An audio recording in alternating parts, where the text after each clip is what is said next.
कई जिलों में कोविड वैक्सीनेशन पिछड़ा है, जिसके चलते पीएम की ओर से समीक्षा बैठक की गई। 40 से ज्यादा जिलों के अधिकारियों के साथ बातचीत की है पीएम ने। बैठक में कई राज्यों के सीएम भी मौजूद रहे।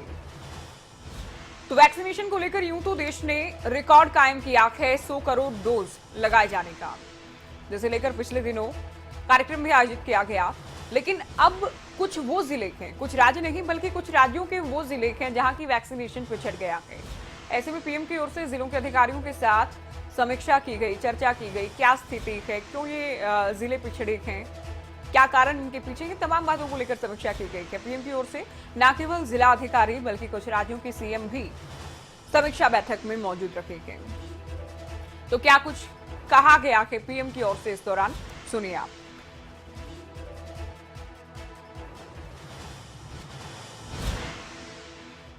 वो आप सबकी मेहनत से हुई है। हर डिस्ट्रिक्ट का, गांव का, छोटा मोटा हर मुलाजिम, हमारी आशा वर्कर कितनी मेहनत की है जी। कितने दूर दूर इलाकों में पैदल चल चल करके लोगों ने वैक्सीनेशन पहुंचाया है। लेकिन 1 बिलियन के बाद अगर हम थोड़े से भी ढीले पड़ गए तो नई संकट आ सकता है। और इसलिए हमारे यहां तो कहा जाता है कि बीमारी और दुश्मन को कभी कम नहीं आंकना चाहिए, उसको आखिरी अंत तक लड़ाई लड़नी पड़ती है। और इसलिए मैं चाहूंगा कि हमें थोड़ा सा भी ढीलापन लाने नहीं देना है। साथियों, 100 साल की इस सबसे बड़ी महामारी में देश ने अनेक चुनौतियों का सामना किया है। कोरोना से देश की लड़ाई में एक खास बात यह रही कि हमने नए नए समाधान खोजे, इनोवेटिव तरीके आजमाए और हर इलाके में लोगों ने अपने दिमाग से नई नई चीजें की है।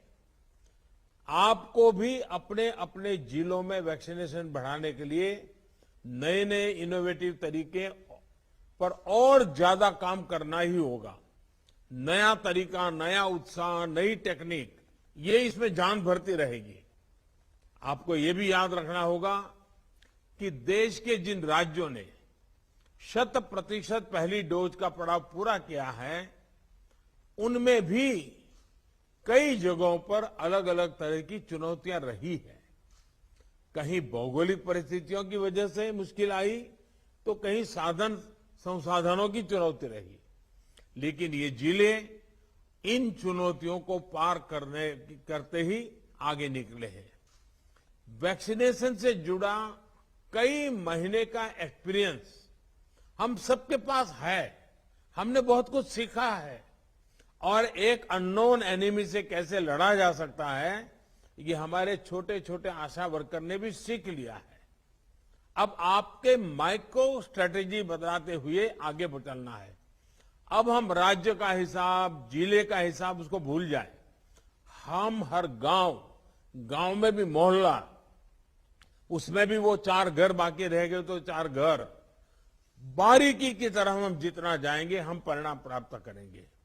और जहां कहीं भी जो भी कमियां हैं उसे जल्द से जल्द दूर करके ही रहना है।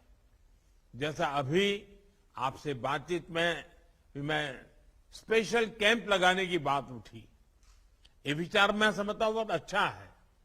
अपने जिलों में एक एक गांव, एक एक कस्बे, इसके लिए अगर अलग अलग रणनीति बनानी हो तो वो भी बनाइए।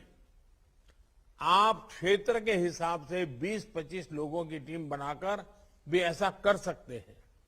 जो टीमें आपने बनाई हो उनमें एक हेल्दी कंपटीशन हो, इसका भी प्रयास हम कर सकते हैं। हमारे जो एनसीसी, एनएसएस के युवा साथी हैं, आप उनकी भी ज्यादा से ज्यादा मदद लीजिए।